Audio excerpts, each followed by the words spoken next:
Hello and welcome to the Capitol Report, and thank you for joining us. I'm your host, Steve Lance. Let's take a look at some of the stories we have coming up for you today. CCP virus cases are surging across the U.S., and average daily cases in Washington, D.C. have skyrocketed since Thanksgiving. If you are currently abroad and your U.S. passport has expired, you may be able to use that passport to return to the United States. And trust in legacy news media has been polling at record lows. We had a chance to speak with veteran writer and journalist John Sullivan to explore the current state of journalism and why more Americans have lost their trust in the media. The nation's capital has become a hotspot for the CCP virus. Despite D.C.'s high vaccination rate, cases continue to soar. Daily cases have gone from 60 per day around Thanksgiving time to about 2,000 right now. That's an increase of over 3,000%. Maryland and Virginia, along with many areas throughout the country, are experiencing a similar surge. Daily cases in the U.S. recently surpassed the peak of the Delta variant, but hospitalizations remain low compared to earlier this year. However, because of the lower hospitalization rates, the CDC has cut the isolation and quarantine time in half, from 10 days now down to 5. Meanwhile, schools and businesses across the country are shutting down and returning back to remote learning. Over Christmas weekend, D.C., Maryland, and Virginia all reported record case numbers since the start of the pandemic. On Monday, Illinois Democratic Representative Bobby Rush confirmed that he has tested positive for the CCP virus after being fully vaccinated. Congressman Rush has also recently received a booster shot. He says, "I am feeling fine and currently have no symptoms," the Chicago Democrat said on Twitter. Representative Rush is 75 years old and is also a cancer survivor. He underwent surgery and chemotherapy in 2008 and is now serving his 15th term in Congress. Numerous members of Congress have tested positive for the CCP virus over the past few weeks, including Representative Nicole Maliotakis and Barbara Lee, as well as Senators Elizabeth Warren and Cory Booker. President Joe Biden signed the National Defense Authorization Act into law, authorizing $768 billion in military spending for national defense programs.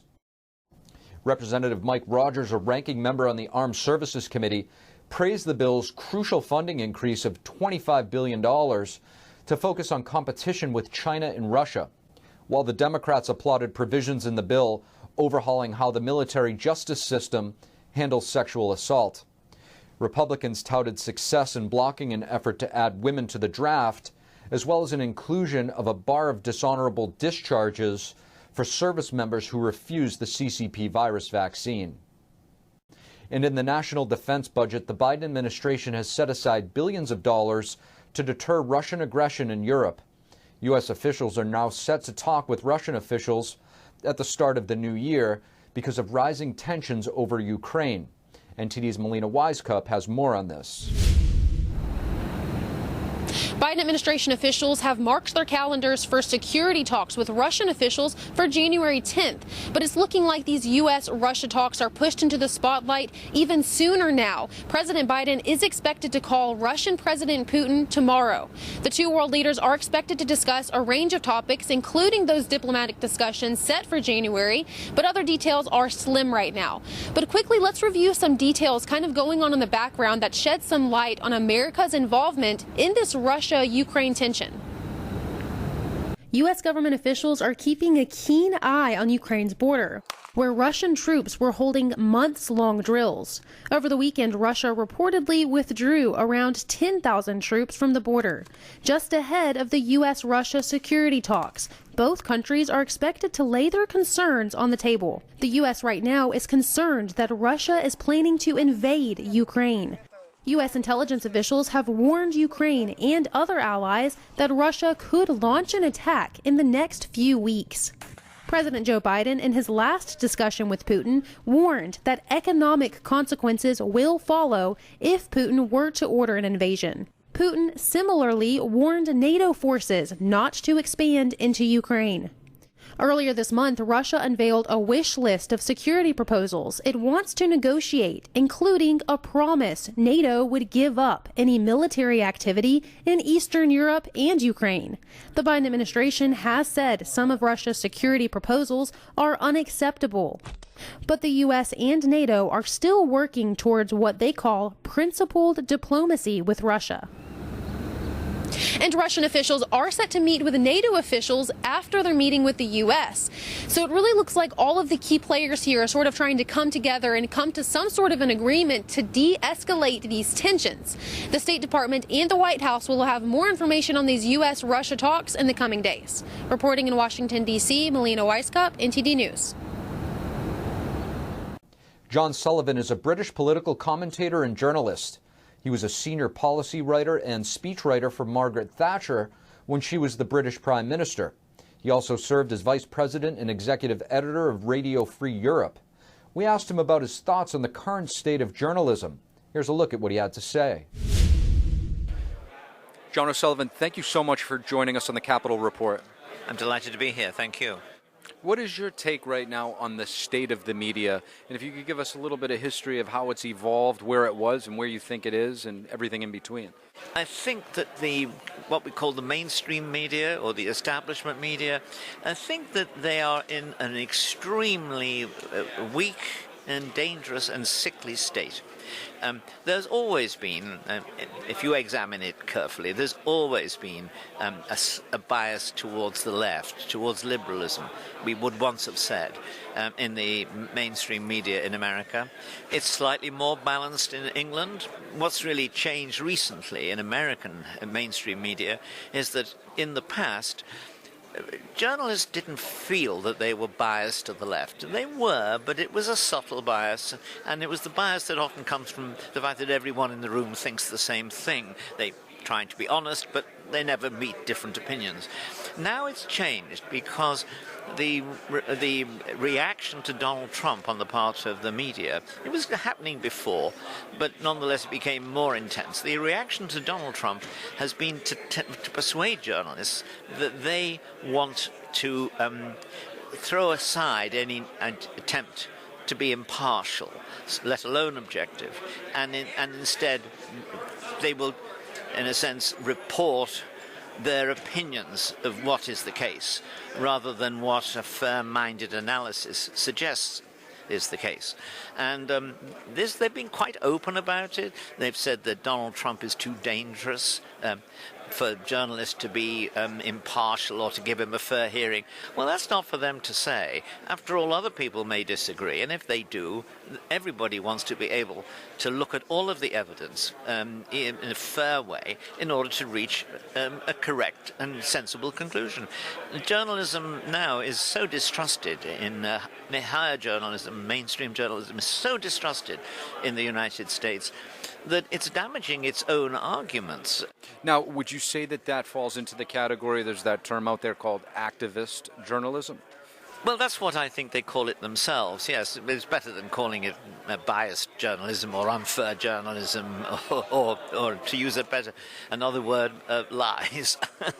Now, do you think that people right now tend to like being in that echo chamber and hearing things that are pleasing to their political views, or do you think there is a desire for a media outlet or a media that does give you the facts, even if you don't like what you hear?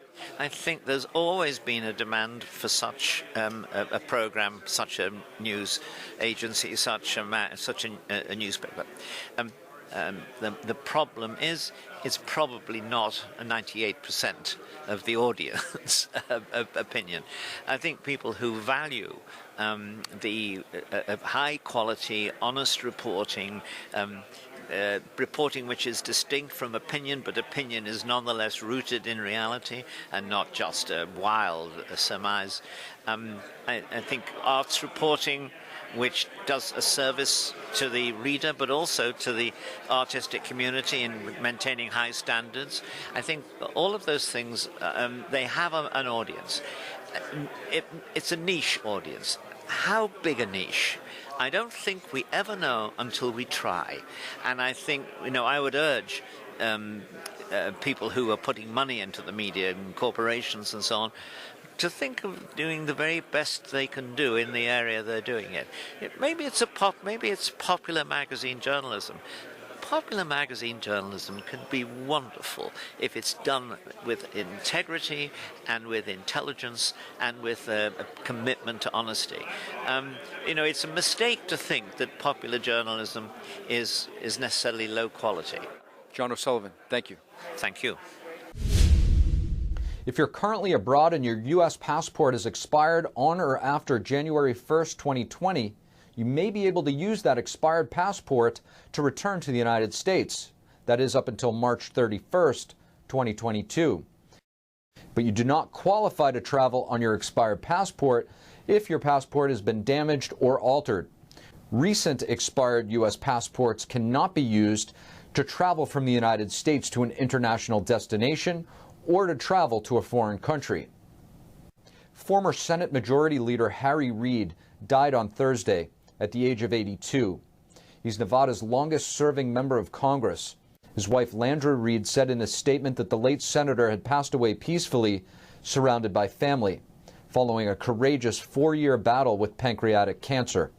Harry Reid served in the U.S. House of Representatives and Senate from 1983 to 2017, including as Senate Majority Leader from 2005 to 2015. The Smithsonian will temporarily close 4 museums. Over the last few days, the Smithsonian has seen an increase in positive COVID cases, resulting in quarantine periods among the staff members. 4 museums in total are closed effective December 29th and are scheduled to reopen on January 3rd, 2022. The Smithsonian said that the closures of the museums will allow for reallocating staff and keeping all other museums open for the remainder of the week. President Joe Biden signed an executive order finalizing a pay raise for civilian federal employees. The raise is set to kick in 2022.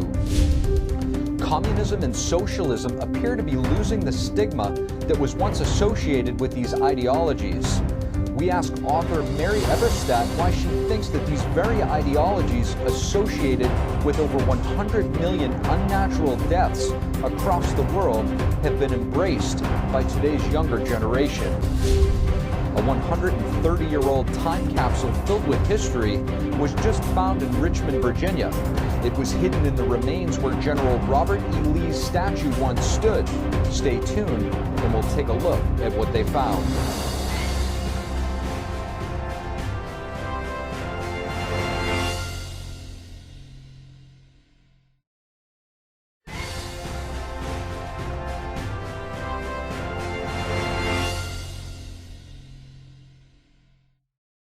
Federal civilian employees will get an average pay raise of roughly 2.7% in 2022.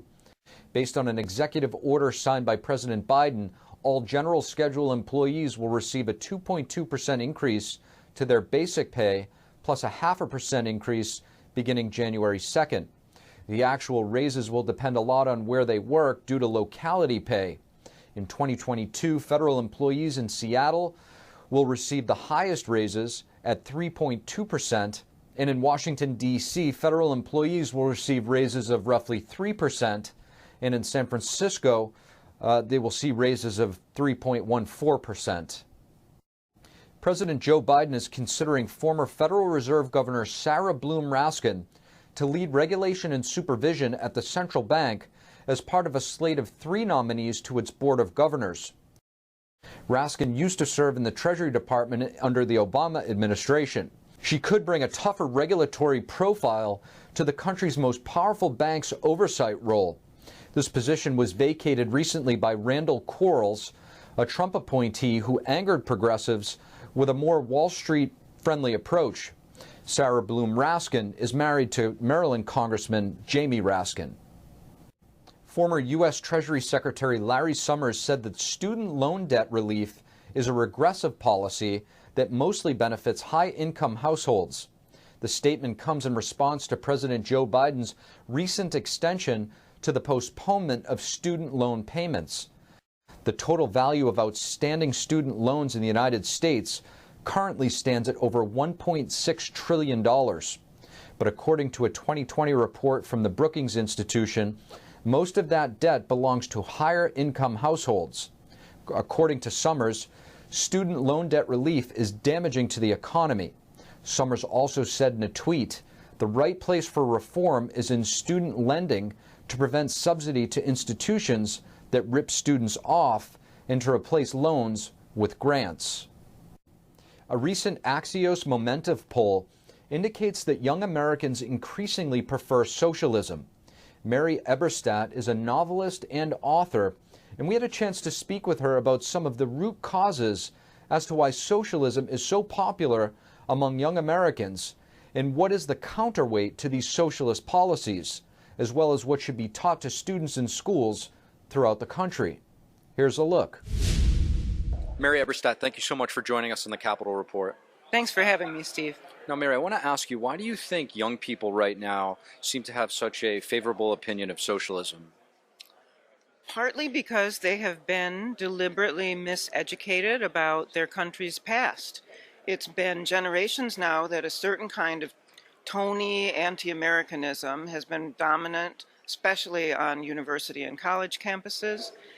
And what young people need to understand is that there are deep reasons why they're being fed that narrative. They are being deprived of the grandeur of their country's history and its lessons. And the reasons for this are that they are the backbone of a political movement that exploits them, called progressivism. And I think there's a lot of re-education in order and a great need for them to understand the history of communism, the history of socialism, and other important truths of which they have been deprived by their teachers for political reasons. Is it progressivism or is it at the fundamental root Marxism? Marxism, of course, has a lot to do with this, again, in ways that not all young people are even conscious of. I can say this with authority because when I was in college, which was decades ago, Marxism was prevalent on all the elite campuses. And it's coming back in this sort of softer form that goes by socialism, but that shares a lot of Marxist precepts.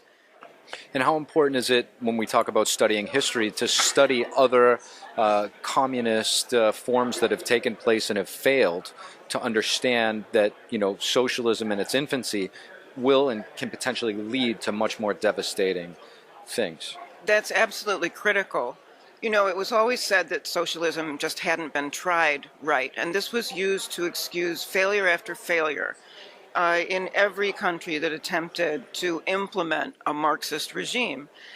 What students need to know that they are not told, what would make them far less interested in socialism, would be working knowledge of the tragedies that have transpired under plans to re-engineer human beings on a mass scale.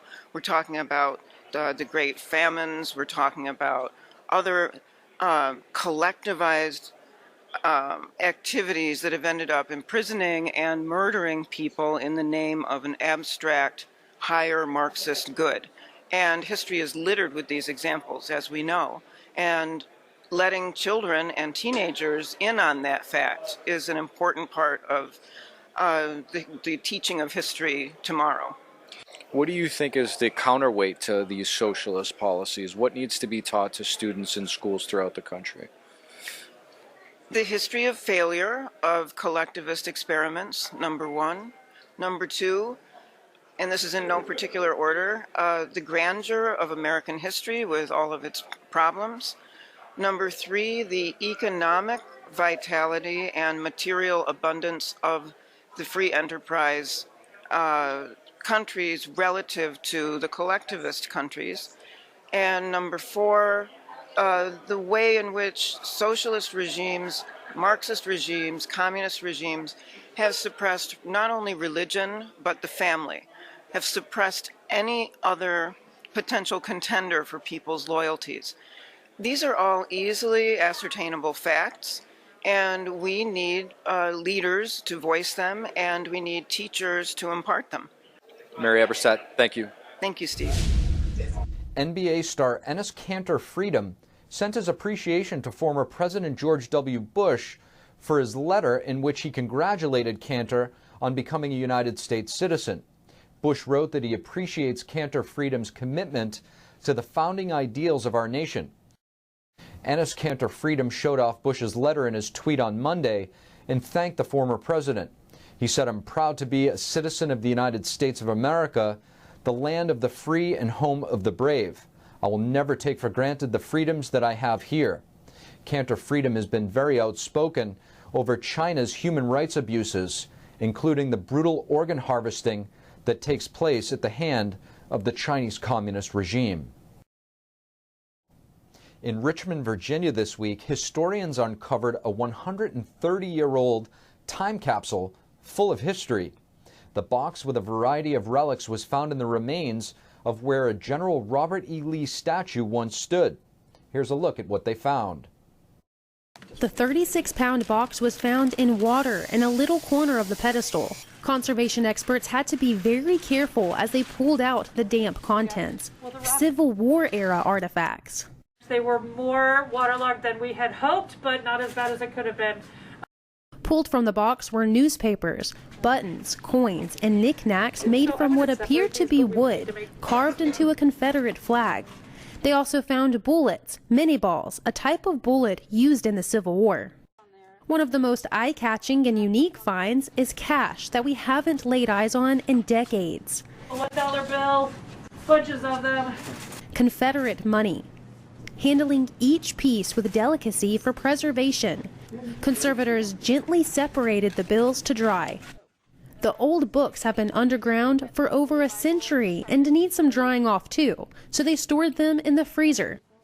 We're going to put those in the freezer, and so putting items in the freezer buys us a lot of time, and they will eventually be dried. We're going to put silica gel in the freezer after they're completely frozen. That will help draw off the moisture from the books. The Library of Virginia holds records suggesting that when this box was packed with items, dozens of Richmond residents, organizations, and businesses contributed, adding up to about 60 objects in the copper box, including Confederate memorabilia. It looks like the Virginia seal actually on it. Historical records led to speculation that they'd find a rare and historically significant photo of deceased President Abraham Lincoln. And among the items were indeed photographs. By Carlton McCarthy. Conservators found an image from an 1865 magazine that seemed to show a figure grieving over Lincoln's grave, but it did not appear to be the much-anticipated photographs. As the contents inside were taken out piece by piece, they appeared to match the description of the 1887 time capsule they'd been looking for, marking the end of the long search for the elusive capsule. Melina Weisskopf, NTD News. And that's all we have for you on the Capitol Report today. Thank you for tuning in. I'm your host, Steve Lance, and we'll see you next time.